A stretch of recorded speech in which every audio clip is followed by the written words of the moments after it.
ಏನಾಗ್ತೀಯಾ, ಮುಂದೇನಾಗ್ತೀಯಾ? Sir ನಾನು ಮುಂದೆ IAS officer ಆಗ್ತೇನೆ ಅಂತ ಹೇಳ್ತಾನೆ SLC ಹುಡುಗ. ನೀನು IAS ಆಫೀಸರ್ ಆಗ್ತೀಯ, ಒಳ್ಳೆ ಮಂಗ ಅಂತ ಬೇಷ್. ಯಾಕಂದ್ರೆ ಬೇಷ್ IAS ಆಗಿರಲ್ಲ. PUC ಹೋಗ್ತಾನೆ, SLC ಒಳ್ಳೆ ಮಾರ್ಕ್ಸ್ ತಗೊಂಡು ಸೈನ್ಸ್ ಸೇರ್ಕೊಳ್ತಾನೆ. ಸೈನ್ಸ್ ಸೇರ್ಕೊಂಡು ಮುಂದೇನಾಗ್ತೀಯಾ, IAS ಆಫೀಸರ್ ಆಗ್ತೀನಿ. 220 medical rank, 220 medical rank. PMC Bengaluru medical college first number 1. ಅಲ್ಲಿ ಸೀಟ್ ಸಿಗತ್ತೆ ಎಕ್ಸ್ಗೆ. 5 ವರ್ಷ ಕಾಪು ಓದ್ತಾರೆ. MD MS ಸಿಗತ್ತೆ, ಹೋಗಲ್ಲ. MBBS ಓದ್ಬೇಕಾದ್ರೂ ಅಲ್ಲಿ ಮಾಸ್ಟರ್ ಕೇಳ್ತಾರೆ ಮುಂದೆ ಏನಾಗ್ತೀಯಾ, IAS ಆಫೀಸರ್ ಆಗ್ತೇನೆ. ಅಯ್ಯೋ ಮಂಗ, IAS ಆಫೀಸರ್ ಆಗ್ತೇವೆ, ಟಾಪರ್ ಕೊಡೋ. MD MS ಮಾಡ್ಕೊಂಡು ಚೆನ್ನಾಗಿ ಕಟ್ ಮಾಡಿ ಜೋಕ್ ತುಂಬಿಸ್ಕೊಳ್ಳೋ. ನೋ, MBBS ಆಗತ್ತೆ, IAS ತಗೊಳ್ತಾನೆ. ಫಸ್ಟ್ ರೌಂಡ್ ಅಲ್ಲಿ, ಫಸ್ಟ್ ಶಾರ್ಟ್ ಅಲ್ಲೇ ಕ್ರ್ಯಾಕ್ ಮಾಡ್ತಾನೆ. ಡಾಕ್ಟರ್ ಗಂಭೀರ್, ನೆನ್ಪಿಟ್ಕೊಳ್ಳಿ, ಗೂಗಲ್ ಅಲ್ಲಿ ಹುಡುಗಿ, ರೀಲ್ ಬಿಡ್ತಿಲ್ಲ, ಸುಳ್ಳು ಹೇಳ್ತಿಲ್ಲ. ಕೋಲಾರ ಜಿಲ್ಲೆಯ ನರಸೀಪುರ ಊರಿನವರು. ಏನು ಬೇಡಪ್ಪ, ಡಾಕ್ಟರ್ ಗೌತಮ್ IAS ಆಫೀಸರ್ ಇಷ್ಟು ಹೊಡೆಯಯ್ಯ, ಫುಲ್ ಬರುತ್ತೆ ಓದಯ್ಯ. ಯಾಕೆ ನಾನು ಗೌತಮನ್ನ ಹೇಳಿದೆ ಏನು ಕಥೆನ? ನನಗೆ ಗೌತಮ್ ನಿನ್ನೆ ಫೋನ್ ಪೇ ಮಾಡಿದ್ರು ದುಡ್ಡನ್ನ, ನನ್ನ ಹೆಸರು ಹೇಳು ಅಂತ ಹೇಳಿ. ಅಲ್ಲ ಗೆಳೆಯ, ನಿಂಗೆ ಸ್ಪಷ್ಟತೆ ಇರಬೇಕು. ಫಸ್ಟ್ ಇಯರ್ PUC ಮುಗಿಸ್ಕೊಂಡು, ಯಾಕೆ ಹೇಳಿದ್ರೆ ನನಗೆ ಟೈಮ್ ಸಮಸ್ಯೆ ಇದೆ ಈಗ. ಫಸ್ಟ್ ಇಯರ್ PUC ಅಲ್ಲಿ ಇಲ್ಲಿ ಕೂತಿರೋ ವಿದ್ಯಾರ್ಥಿಗಳೇ PCM ಅನ್ನಲ್ಲಿ ಎಲ್ಲರೂ ಬ್ಯಾರೇಜ್ ತಗೊಂಡಿದ್ದಾನೆ.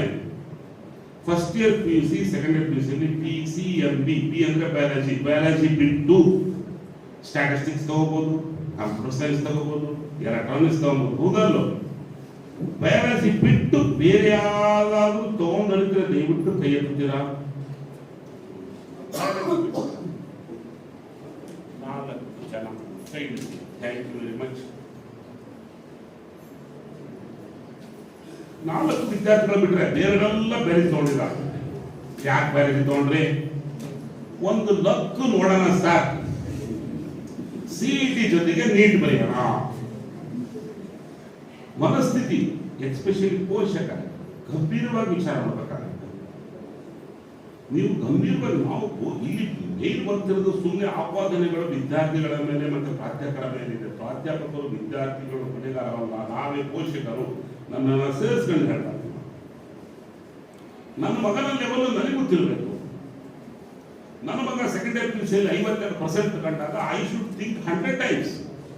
52 ತಗೊಂಡಿರೋ ನನ್ನ ಮಗನ್ನ ಕಟಾಕಟಿ 35 ಮ್ಯಾಥಮೆಟಿಕ್ಸ್ ತೆಗೆದಿರೋ ನನ್ನ ಮಗನ್ನ ನಾನು ಎಲೆಕ್ಟ್ರಾನಿಕ್ಸ್ ಅಂಡ್ ಕಮ್ಯುನಿಕೇಶನ್ ಸೇರಿಸ್ಲೋ ಬೇಡ ಅಂತಕ್ಕಂಥದ್ದು ಸಣ್ಣ ಗಂಭೀರವಾದ ಯೋಚನೆ ನಮ್ಮಲ್ಲಿ ಹುಟ್ಟಬೇಕದು. ರೊಕ್ಕ ಐತಿ ಅಂತ ತಗೊಂಡೋಗಿ 4 ಲಕ್ಷ ಬಿಸಾಕಿ EHC ಕೊಟ್ರೆ ಕಷ್ಟ ಆಗತ್ತೆ. ವ್ಯಕ್ತಿಗೊಂದು ವ್ಯಕ್ತಿತ್ವ ಬೇಕಲ್ವಾ, ಹುಡುಗಾಟಿಕಲ್ಲ, ಒಂದು ಸ್ಪಷ್ಟತೆ ಇರಬೇಕು. ಈಗ ನಾ ಹೇಳಿದ್ನಲ್ವಾ, ವಿನಾಯಕ್ ಕುಲಕರ್ಣಿ ಫಸ್ಟ್ ಇಯರ್ ನಲ್ಲಿ ನೀವು ಈ ತರ ಕೂತ್ ಪ್ರಶ್ನೆ ಕೇಳಿದ್ರಲ್ವಾ?